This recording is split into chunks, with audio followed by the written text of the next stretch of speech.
Harry Potter, chapitre 6. Harry Potter à l'école des sorciers, chapitre 6. 9 3 quarts. Rendez-vous sur la voie 9 3 quarts. Rendez-vous. Madame. Vous voulez ma photo? Chut, arrête. C'est pas bien. Le dernier mois que Harry passa chez les Dursley n'eut rien de très amusant. Dudley avait à présent si peur de lui qu'il ne voulait jamais se retrouver dans la même pièce. Quant à l'oncle Vernon et la tante Pétunia, ils avaient tout simplement décidé de ne plus lui adresser la parole. Ils ne l'enfermaient plus dans son placard, ne le forçaient plus à faire quoi que ce soit, ne le réprimandaient même plus. D'une certaine manière, c'était mieux qu'avant, mais un peu déprimant malgré tout. Harry restait donc dans sa chambre, en compagnie de sa chouette, qu'il avait baptisée Edwige, un nom trouvé dans son histoire de la magie. Il passait ses journées et ses soirées à dévorer ses manuels scolaires, tandis qu'Edwige allait se promener, sortant et rentrant par la fenêtre ouverte. Fort heureusement, la tante Pétunia ne venait plus faire le ménage, car Edwige ne cessait de ramener des cadavres de souris. Tous les soirs, avant de se coucher, Harry barrait un jour sur le calendrier de fortune qu'il avait fait lui-même sur un morceau de papier accroché au mur. Il attendait le 1er septembre. La veille du jour où il devait partir à Poudlard, Harry descendit voir l'oncle Vernon pour lui demander s'il voulait bien le conduire à la gare le lendemain. Dans le salon, les Dursley regardaient un jeu télévisé et il toussota pour signaler sa présence. En le voyant, Dudley poussa un hurlement et sortit de la pièce en courant. Oncle Vernon ?» L'oncle Vernon grogna pour indiquer qu'il l'avait entendu. Il faudrait que je sois à la gare de King's Cross demain pour aller à Poudlard. » L'oncle Vernon grogna à nouveau. « Est-ce que tu voudrais bien m'y conduire ?» Grognement. Harry pensa que c'était sa façon de dire oui. « Merci. » Il s'apprêtait à remonter l'escalier lorsque l'oncle Vernon se mit à parler. « Drôle de façon d'aller dans une école de sorciers. Le train. Les tapis volants sont en panne ?» Harry ne répondit rien. « D'ailleurs, où se trouve cette école ?»« Je ne sais pas, » dit Harry en prenant conscience pour la première fois de son ignorance à ce sujet. « Je dois prendre le train de la gare de King's Cross à 11h, sur la voie 9 3 quarts, ajouta-t-il en regardant le billet que Hagrid lui avait donné. Son oncle et sa tante l'observèrent avec les yeux ronds. « La voie combien ?»« 9 3 quarts. »« Ne dis pas de bêtises, dit l'oncle Vernon. La voie 9 3 quarts n'existe pas. C'est écrit sur mon billet. »« Et ils sont tous fous, décréta l'oncle Vernon. Enfin, tu as de la chance, je devais de toute façon aller à Londres demain matin. »« Pour le travail ?» demanda Harry essayant d'être aimable. « Non, j'emmène Dudley à l'hôpital. Il faut lui faire enlever cette maudite queue en tire-bouchon avant qu'il rentre au collège. » Le lendemain, Harry se réveilla dès 5h du matin et s'habilla d'un jean. Il était trop excité pour se rendormir. Inutile de se faire remarquer en revêtant d'une robe de sorcier. Il se changerait dans le train. Il jeta un coup d'œil à sa liste pour s'assurer qu'il n'avait rien oublié. Vérifia qu'Edwige était bien enfermée dans sa cage, puis fit les 100 pas dans la chambre en attendant que Dursley se réveille.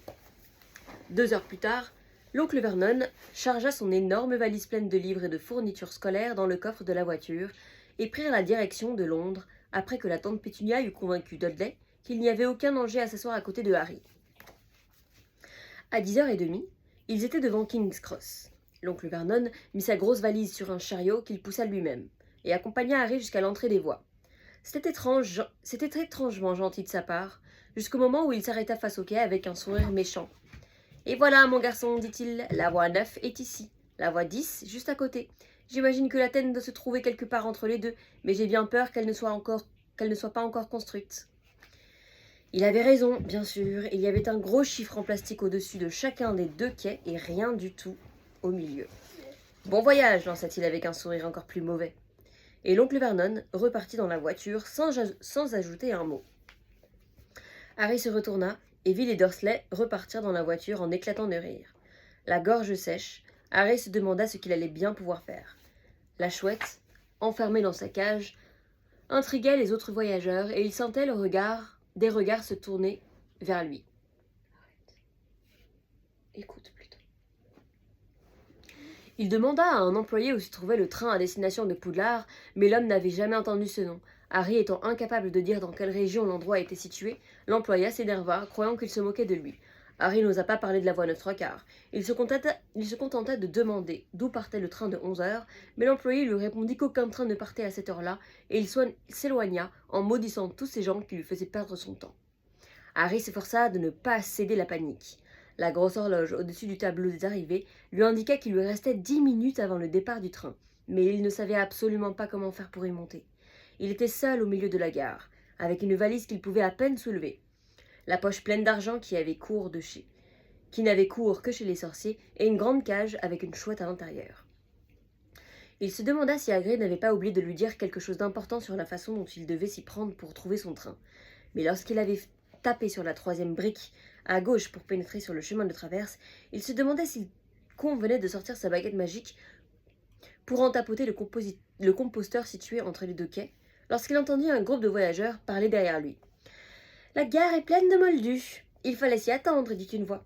Harry fit aussitôt volte-face. Une petite famille replète parlait à 4 garçons aux cheveux roux flamboyants. Chacun de ces garçons poussait un chariot sur lequel était posée une grosse valise semblable à celle de Harry. Et chacun d'eux avait une chouette. Le cœur battant, Harry alla se placer derrière eux avec son propre chariot et décida de les suivre. Il était suffisamment près pour entendre ce qu'ils disaient. « C'est quoi le numéro de la voie » demanda la mère des 4 garçons. « 9 3/4, dit une fillette également rousse qui tenait la main de la petite femme replète. « Moi aussi je veux aller à Poudlard. »« Tu n'es pas encore assez grande, Ginny, ce sera pour plus tard. Vas-y, Percy, passe le premier. » Celui-ci, qui semblait être l'aîné des 4 garçons, se dirigea vers les voies 9 et 10. Harry l'observa attentivement, évitant même de cligner des yeux.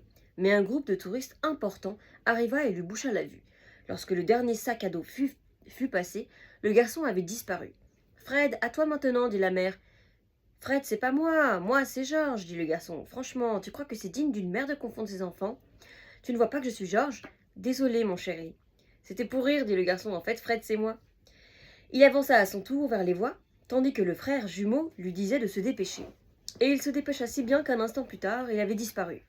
Le 3e garçon se volatilisa de la même manière, sans que Harry comprenne comment il s'y était pris. « Excusez-moi, dit alors Harry, à la petite femme replète. « Toi, je parie que c'est la première fois que tu vas à Poudlard. Ron aussi y est nouveau, dit la femme en montrant son plus jeune fils, un grand dadais avec de grands pieds, de grandes mains et des taches de rousseur. « C'est ça, dit Harry, et je ne sais pas comment on fait pour aller sur le quai. Ne t'inquiète pas, dit la femme. Il suffit de marcher droit vers la barrière qui est devant toi, entre les 2 tourniquets. Ne t'arrête pas et n'aie pas peur de te cogner, c'est très important. Si tu as le trac, il vaut mieux marcher très vite. Vas-y, passe devant Ron. » Oui, d'accord, dit Harry. Il fit tourner son chariot et regarda la barrière entre les voies 9 et 10. Elle paraissait très solide. Il s'avança alors en poussant son chariot et marcha de plus en plus vite, basculé par les voyageurs qui se hâtaient vers les voies 9 et 10. Penché sur son chariot, il se mit à courir. La barrière se rapprochait dangereusement. Trop tard pour freiner. À présent, il n'était plus qu'à 50 centimètres. Il ferma les yeux et attendit le choc. Mais il n'y eut pas de choc. Il continua de courir sans rencontrer aucun obstacle, et lorsqu'il rouvrit les yeux, il vit une locomotive rouge vif le long du quai où se pressait une foule compacte. Au-dessus de sa tête, une pancarte signalait « Poudlard Express, 11 heures. » 11 heures, heure de départ du train. En regardant derrière lui, Harry vit une grande arche de fer forgée à la place de la barrière, et des tourniquets. Un panneau indiquait « Voie 9 3/4 ». Il avait réussi à trouver son train. De la fumée s'échappait de la locomotive et se répandait au-dessus de la foule. Des chats de toutes couleurs se glissaient çà et là entre les jambes des passagers, et la rumeur des conversations était ponctuée par le bruit des valises traînées sur le quai, des ululements que les hiboux échangeaient d'un air grognon. Le premier wagon était déjà plein d'élèves. Certains, penchés aux fenêtres, bavardaient avec leurs parents, pendant que d'autres se battaient pour une place assise. Harry poussa son chariot le long du quai, à la recherche d'une place libre. Il passa devant un garçon au visage joufflu qui disait « Grand-mère, j'ai encore perdu mon crapaud. »« Neville !» soupira la dame. Un petit groupe se pressait autour d'un garçon coiffé avec des dreadlocks. « Allez, montre-nous ça. Lee, vas-y !» Le garçon souleva le couvercle de la boîte qu'il tenait dans les mains, et tout le monde se mit à hurler en voyant surgir une longue patte velue. Harry se fraya un chemin parmi la foule jusqu'au dernier wagon, où il trouva enfin un compartiment vide. Il posa d'abord la cage d'Edwige à l'intérieur du wagon, puis il essaya de hisser sa valise sur le marchepied, mais il la fit tomber 2 fois sur son pied. « On peut t'aider » demanda l'un des jumeaux roux lorsqu'il avait suivi à travers... « On peut t'aider » demanda l'un des jumeaux roux qu'il avait suivi à travers la barrière. « Je veux bien » répondit Harry, le souffle court. « Hé, Fred, viens nous donner un coup de main !» Avec l'aide des jumeaux, Harry parvint à s'installer avec sa valise dans un coin du compartiment libre. Merci, dit Harry en relevant d'un doigt une mèche de cheveux trempés de sueur. Qu'est-ce que c'est que ça demanda soudain l'un des jumeaux en montrant la cicatrice en forme d'éclair. Ça alors s'exclama l'autre frère. Ça ne serait pas. Si, c'est sûrement lui, dit le premier jumeau. C'est bien ça ajouta-t-il à l'adresse de Harry. Quoi demanda celui-ci. Harry Potter. Harry Potter, dirent en chœur les deux frères. Oui, oui, c'est lui, répondit Harry. Enfin, je veux dire, c'est moi. Les deux frères le regardèrent bouche bée et Harry se sentit rougir. Puis, à son grand soulagement, une voix retentit à la porte du wagon. Fred, George, vous êtes là? On arrive, maman. Après avoir jeté un dernier coup d'œil à Harry, les jumeaux se hâtèrent de redescendre sur le quai. Harry s'assit dans le coin près de la fenêtre. À demi caché, il pouvait observer et entendre la famille aux cheveux roux sans être vue. La mère venait de sortir son mouchoir. Ron, dit-elle, tu as quelque chose sur le nez. Le plus jeune des 4 frères essayait de se dérober, mais sa mère l'attrapa par le bras et se mit à lui frotter le bout du nez. Man, laisse-moi tranquille, dit-il en parvenant à se dégager. Ma parole, le petit Ron à sa maman a quelque chose sur le nez, dit l'un des jumeaux. Ferme-la, répliqua Ron. Où est Percy demanda leur mère. Il arrive. L'aîné des garçons apparut, la démarche décidée. Il avait déjà revêtu la robe noire de Poudlard, et Harry remarqua, épinglé sur sa poitrine, un petit insigne brillant rouge et or qui portait la lettre P. Je ne peux pas rester très longtemps, maman, dit-il. Je dois aller à l'avant du train. Les préfets ont un compartiment réservé.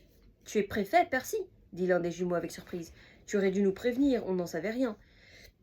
Attends, je crois bien qu'il nous en a soufflé un mot une fois, dit l'autre jumeau. Peut-être même 2 fois. Maintenant que tu me le rappelles, je crois même qu'il nous en a parlé pendant 1 minute entière. Et même pendant tout l'été. À bien y réfléchir. Ça suffit, dit Percy le préfet.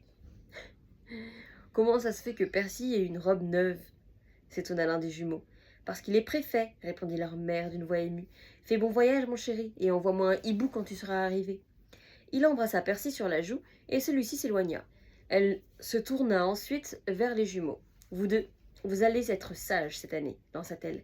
Si jamais je reçois un hibou qui me dit que vous avez fait exploser les toilettes. Faire exploser les toilettes? On n'a jamais fait ça. Mais c'est une bonne idée, merci maman. Ce n'est pas drôle. Et occupez-vous bien de Ron. Ne t'en fais pas, le petit Ron à sa maman n'aura rien à craindre avec nous. Ça suffit, dit Ron. Il était presque aussi grand que les jumeaux, et son nez était tout rose à l'endroit où sa mère l'avait frotté.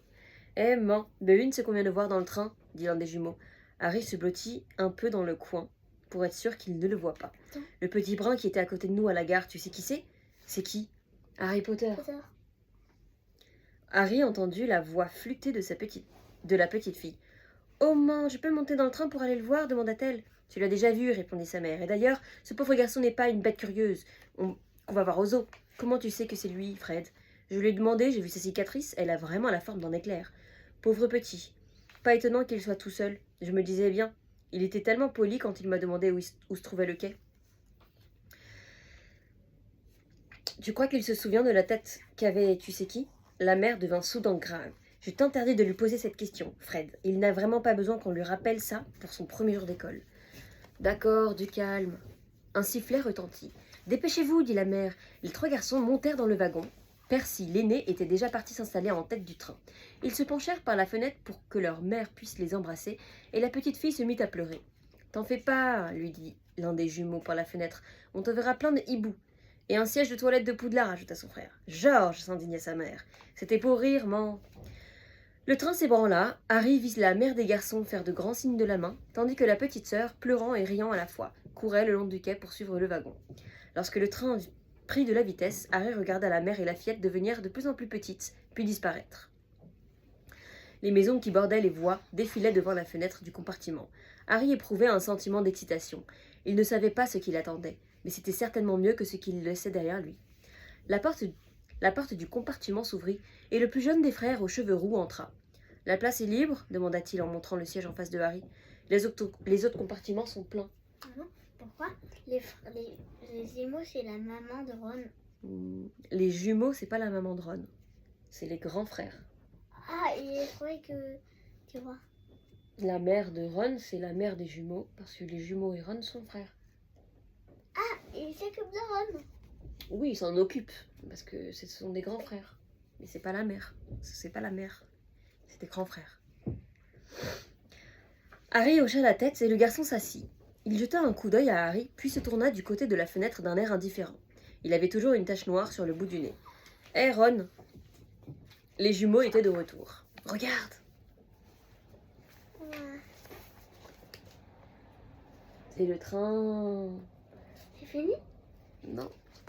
On est en plein milieu du chapitre. On va dans le wagon du milieu, dit l'un. Lee Jordan a une tarentule géante, on va aller voir ça. D'accord, marmonna Ron. Harry, dit l'autre jumeau, je ne sais plus si nous nous sommes présentés, Fred et George Weasley. Et lui, c'est Ron, notre frère. À plus tard. Les jumeaux s'en allèrent après avoir refermé la porte du compartiment.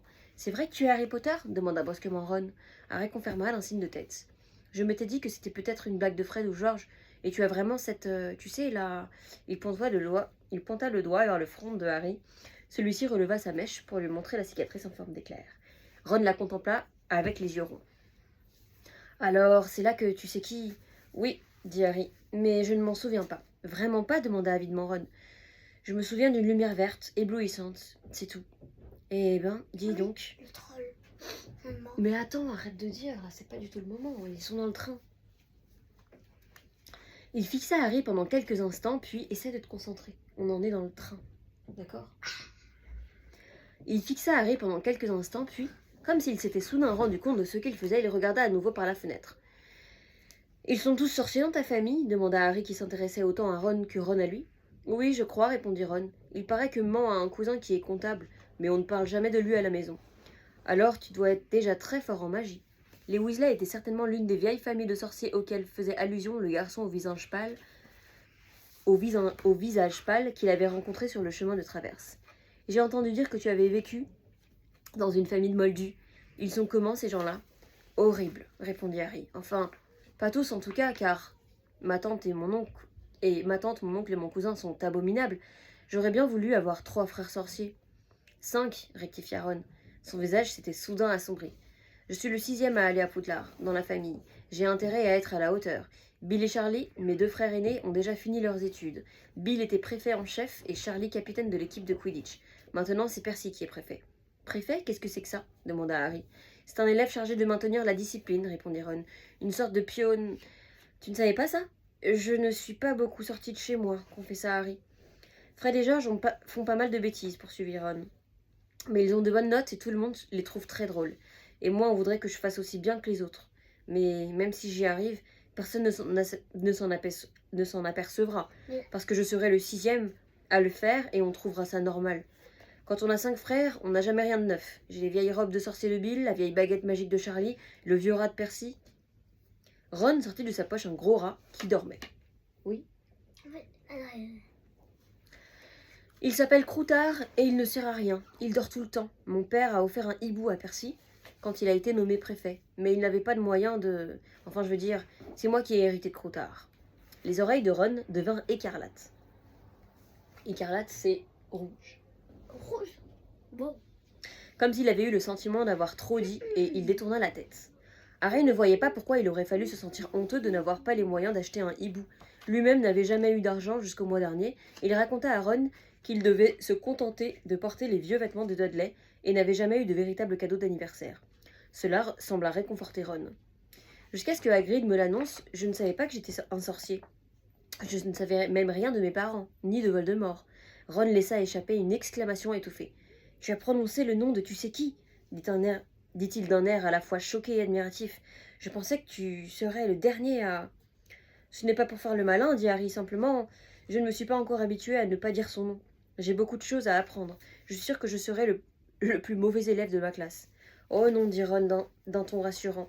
Il y a plein d'élèves qui ont vécu dans des familles de moldus, et ils apprennent très vite. Le train était sorti de Londres à présent. Pendant un long moment, ils restèrent silencieux, contemplant les vaches et les moutons qui passaient dans les prés le long de la voie. Vers 12h30, ils entendirent un chariot-train tintinabuler dans le couloir du wagon, et une jeune femme souriante fit glisser la porte du compartiment. « Vous désirez quelque chose, les enfants » demanda-t-elle en montrant ses marchandises disposées sur le chariot. Harry, qui n'avait pas pris de petit déjeuner, se leva d'un bond. Ron, les oreilles à nouveau écarlates, marmonna qu'il avait emporté les sandwichs.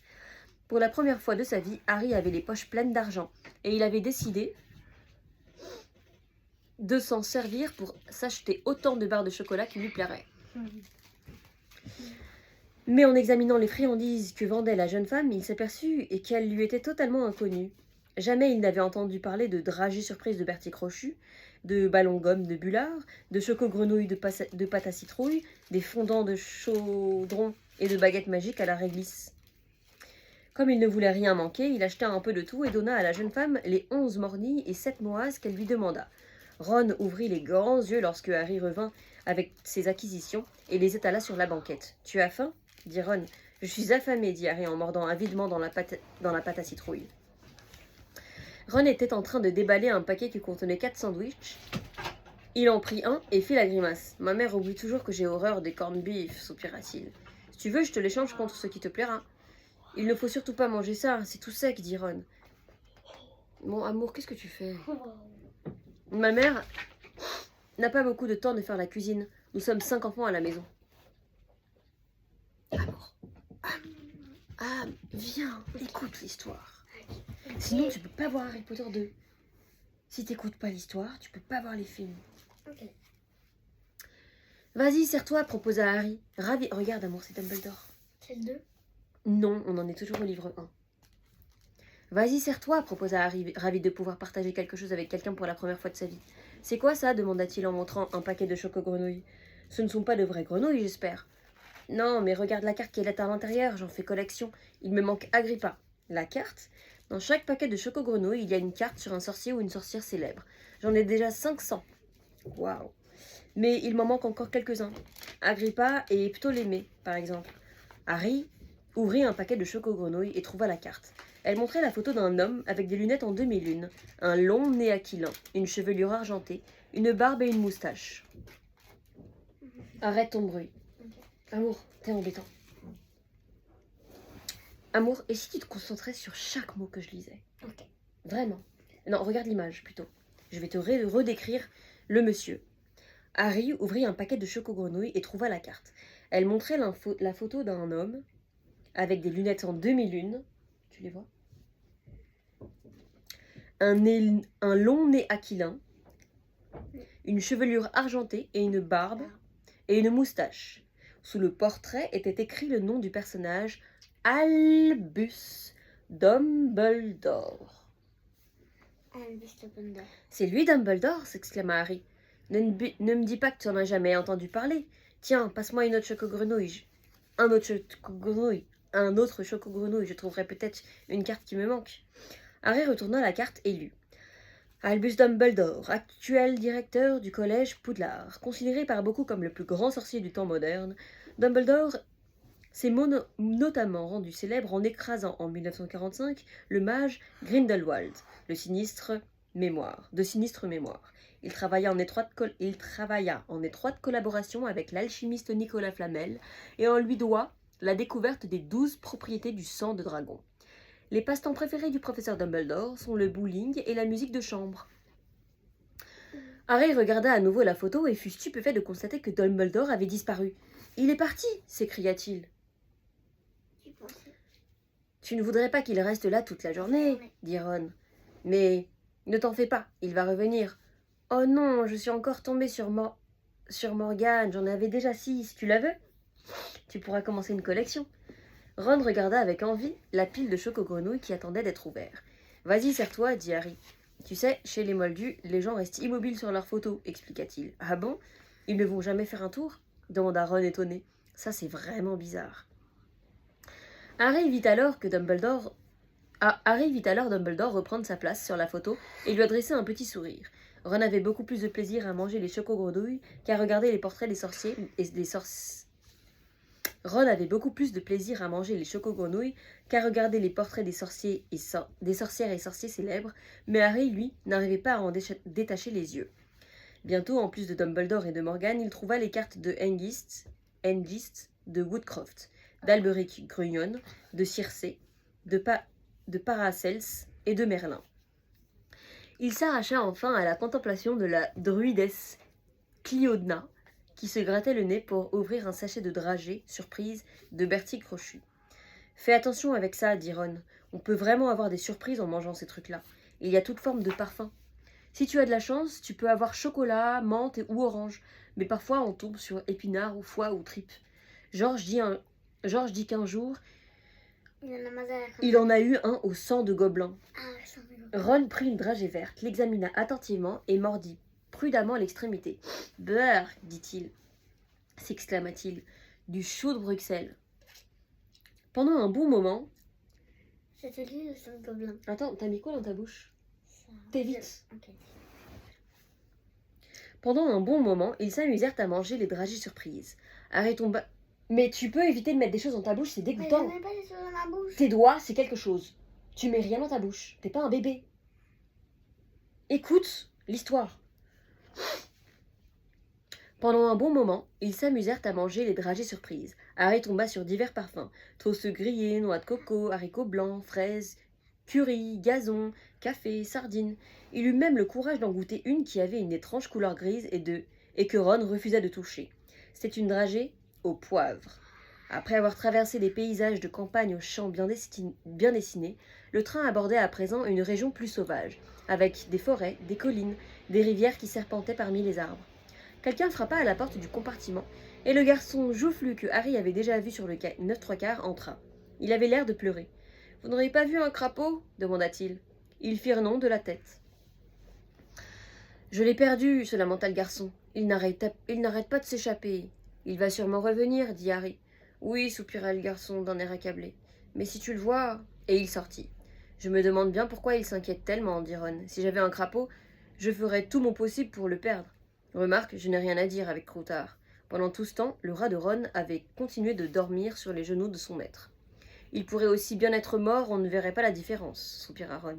Hier, j'ai essayé de lui jeter un sort. Je voulais changer sa couleur en jaune pour le rendre un peu plus drôle, mais ça n'a pas marché. Je vais te montrer, regarde. » Il fouilla dans sa valise et en sortit une vieille baguette magique toute abîmée. Quelque chose de blanc brillait à son extrémité. À son extrémité.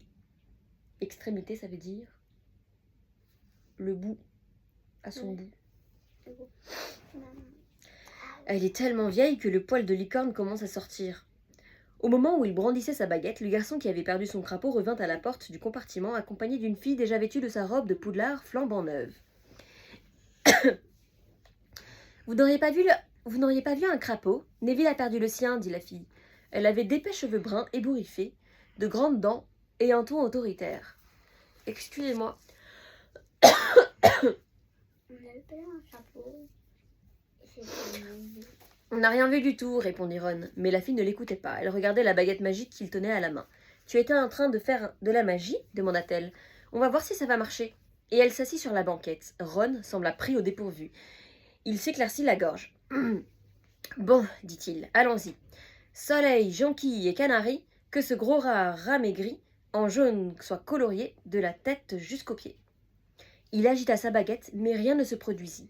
Croutard était toujours aussi gris et n'avait même pas ouvert un œil. « C'est ça que tu appelles jeter un sort ?» dit la fille. « Pas très brillant comme résultat. Moi, j'ai essayé de jeter des sorts pour m'entraîner et à chaque fois, ça a marché. Personne n'est sorcier dans ma famille. J'ai eu la surprise de ma vie en recevant ma lettre. Mais j'étais tellement contente. On m'a dit que c'était la meilleure école de sorcellerie. J'ai déjà appris par cœur tous les livres qui sont au programme. J'espère que ce sera suffisant pour débuter. Ah, au fait, je m'appelle Hermione Granger. Et vous ? » Elle avait dit tout cela très rapidement, sans reprendre son souffle. Ok, je vais essayer de le refaire très rapidement, sans reprendre mon souffle. Je vais imiter Hermione.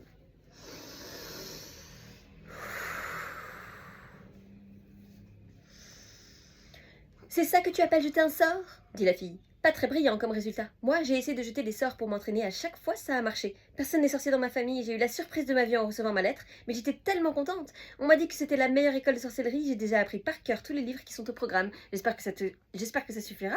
J'espère que ce sera suffisant pour débuter. Au fait, je m'appelle Hermione Granger. Et vous ? C'était comment ? Elle avait dit tout cela très rapidement, sans reprendre son souffle.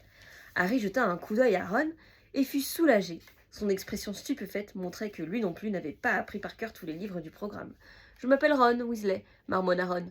Moi, c'est Harry Potter, dit Harry. C'est vrai s'exclama Hermione. Je sais tout sur toi. J'ai lu quelques livres supplémentaires pour ma culture générale, et je peux te dire qu'on parle de toi dans Histoire de la magie moderne, grandeur et décadence de la magie noire, et les grands événements de la sorcellerie du XXe siècle. Ah bon dit Harry abasourdi. Abasourdi. Tu ne savais pas? Si c'était à moi que c'était arrivé, j'aurais lu tous les livres où on en parlait, dit Hermione. Vous savez dans quelle maison vous serez? J'ai interrogé les autres et j'espère bien aller à Gryffondor. Ça m'a l'air d'être la meilleure. On m'a dit que Dumbledore y avait fait toutes ses études, mais les Serdaigle ne doivent pas être mal non plus. Enfin bon, on va essayer de retrouver le crapaud de Neville. Vous feriez bien de mettre vos robes de sorcier, vous deux. On ne va pas tarder à arriver. Et elle s'en alla en emmenant le garçon joufflu abandonné par son crapaud. J'espère en tout cas qu'elle ne sera pas dans la même maison que moi, celle-là, dit Ron en rangeant sa baguette magique dans la valise. Complètement idiot ce sortilège. C'est George qui me l'a appris. Il devait savoir que ça ne marchait pas. Tu pourras m'en dire un peu plus sur les maisons de Poudlard demanda Harry. L'école est divisée en 4 maisons. Écoute, je viens de dire quoi? J'aimerais pas être à côté de cette fille. Ouais, mais ensuite j'ai dit autre chose. L'école est divisée en 4 maisons, répondit Ron. Les élèves sont répartis dans chaque maison selon leur personnalité. Il y a les Gryffondor, les Serdaigle, les Serpentards et les Poufsouffles. Et tes frères, ils sont dans quelle maison? Gryffondor, dit Ron. Cette fois encore, son visage s'assombrit. Mon père et ma mère y étaient aussi. Je me demande ce qu'ils diront si jamais je n'y suis pas. J'imagine que ce ne serait pas trop grave si je me retrouverais chez les Serdaigle, mais si jamais ils me mettent chez les Serpentards... C'est la maison de Vol, je veux dire, tu sais qui a fait ses études?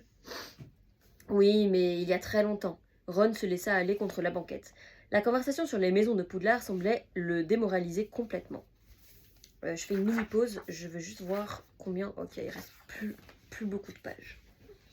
Yeah. Mais il faut finir le chapitre.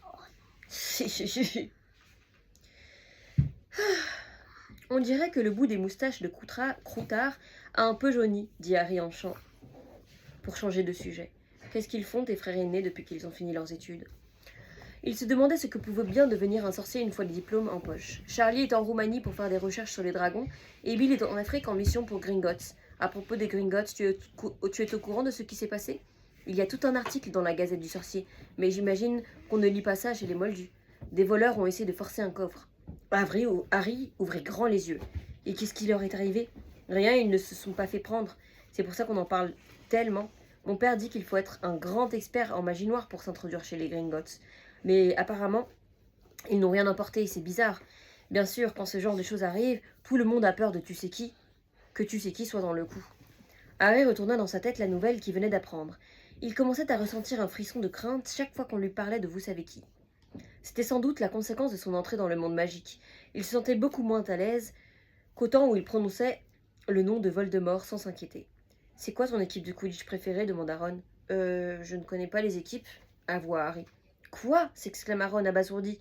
Tu ne sais rien du Quidditch? T'es complètement maboule? Non mais vraiment. Ta bouche, c'est pour manger, boire de l'eau, parler, rire, et se taire et la fermer. Super. Tu peux arrêter de mettre tout et n'importe quoi dans ta bouche? Tu fais encore une fois ça, tu écriras une page entière de ça.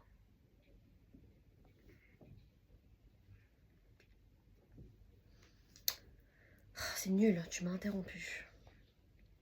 Quoi s'exclama Ron, abasourdi. Tu ne sais rien du Quidditch? C'est le plus beau jeu du monde. Il entreprit alors de lui en expliquer les règles, les 4 balles en jeu, les différents postes occupés par les joueurs. Il lui raconta les plus beaux matchs qu'il avait vus en compagnie de ses frères et lui décrivit en détail le balai volant qu'il aurait aimé acheter s'il avait eu assez d'argent pour ça. Il était en train de lui expliquer les aspects les plus complexes du jeu lorsque la porte du compartiment s'ouvrit à nouveau. Cette fois, ce n'était ni Neville ni Hermione Granger. 3 élèves de Poudlard entrèrent et Harry reconnut parmi eux le garçon au teint pâle dont il avait fait la connaissance dans la boutique de vêtements de Madame Guipure. Cette fois, il regardait Harry avec beaucoup plus d'intérêt que lors de leur première rencontre. « Alors c'est vrai » lança-t-il. « On dit partout que Harry Potter se trouve dans ce compartiment. C'est toi » ? « Oui » dit Harry. Il regarda les 2 autres garçons. Tous 2 étaient sordidement battus, bâti et avait l'air féroce. Debout de chaque côté du garçon, au teint pâle, il avait l'air de garde du corps. Lui c'est Crabbe, et l'autre c'est Goyle, dit le garçon d'un air détaché. Moi je m'appelle Malfoy, Drago Malfoy. Ron eut une toux discrète qui ressemblait à un ricanement. Drago Malfoy tourna les yeux vers lui. Mon nom te fait rire, inutile de te demander le tien. Mon père m'a dit que tous les Weasley ont les cheveux roux, des taches de rousseur et beaucoup trop d'enfants pour pouvoir les nourrir. Il se tourna à nouveau vers Harry. Fais bien attention à qui tu fréquentes, Potter. Si tu veux éviter les gens douteux, je peux te donner des conseils. Malfoy lui tendit la main, mais Harry refusa de la serrer. Je n'ai besoin de personne pour savoir qui sont les gens douteux, dit-il avec froideur. Les joues pâles du garçon rosirent légèrement. Si j'étais toi, je serais un peu prudent, Potter, dit-il lentement. Si tu n'es pas plus poli, tu vas finir comme tes parents. Eux aussi ont manqué de prudence. Si tu traînes avec de la racaille comme les Weasley ou ceux Hagrid, ils finiront par déteindre sur toi. Harry et Ron se levèrent en même temps. Le visage de Ron était aussi rouge que ses cheveux. Répète un peu ça, dit-il.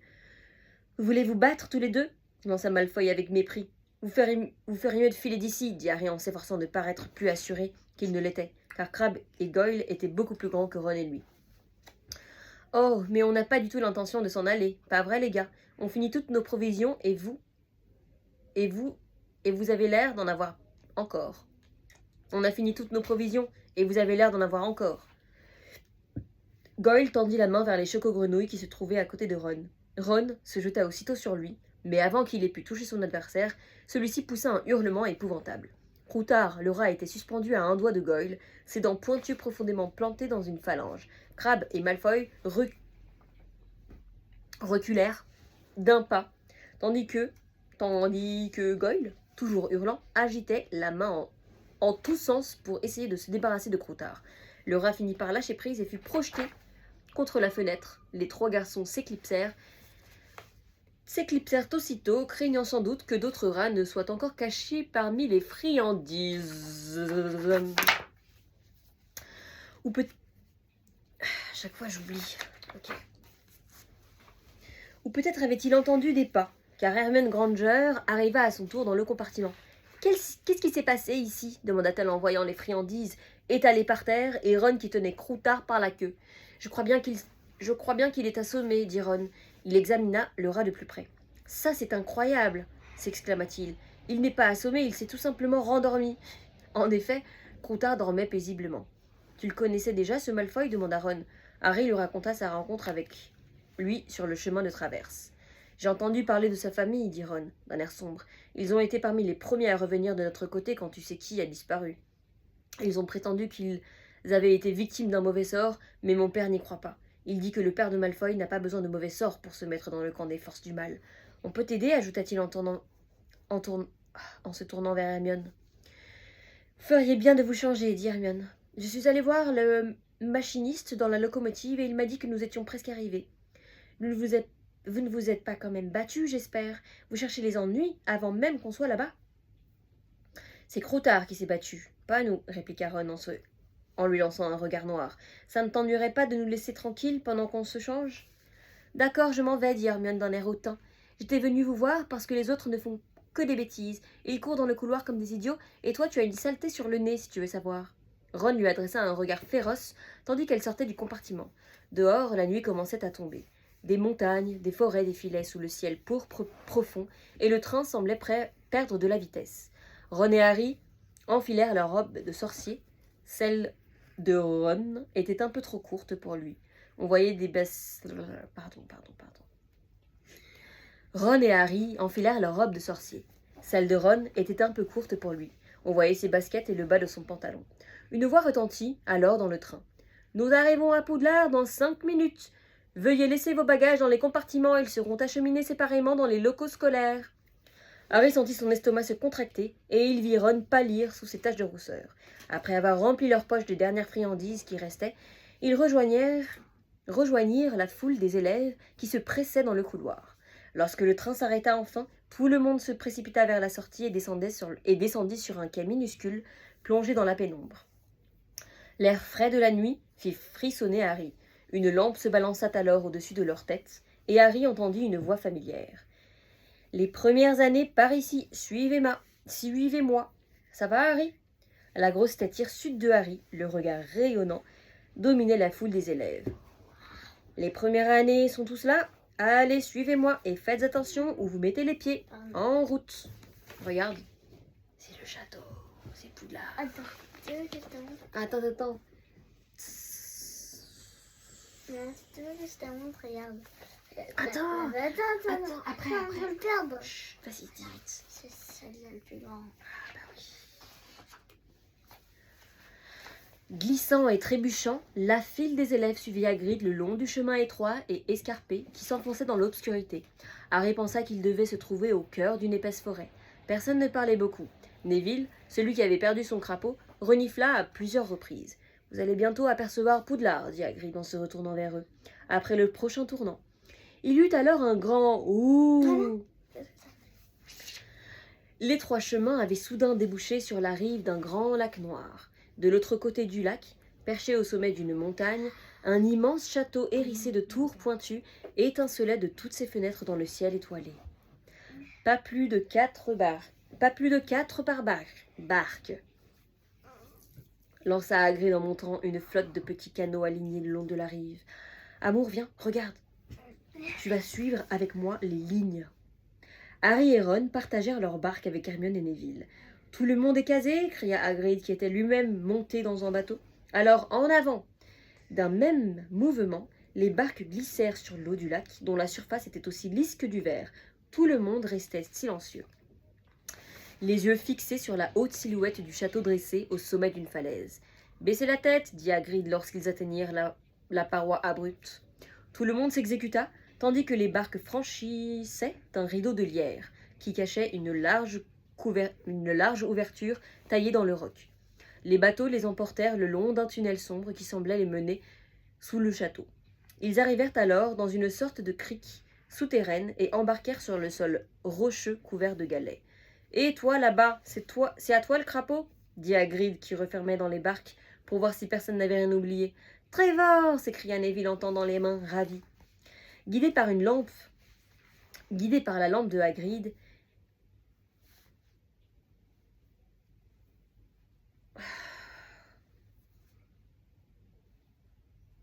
c'est pas drôle. Guidés par la lampe de Hagrid, ils grimpèrent le long d'un passage creusé dans la montagne et arrivèrent enfin sur une vaste pelouse humide qui s'étendait à l'ombre du château. Ils montèrent une volée de marches en pierre et se pressèrent devant l'immense porte d'entrée en chêne massif. « Tout le monde est là ?» demanda Hagrid. « Toi là-bas, tu as toujours ton crapaud ?» Puis le géant leva son énorme poing et frappa 3 fois à la porte du château.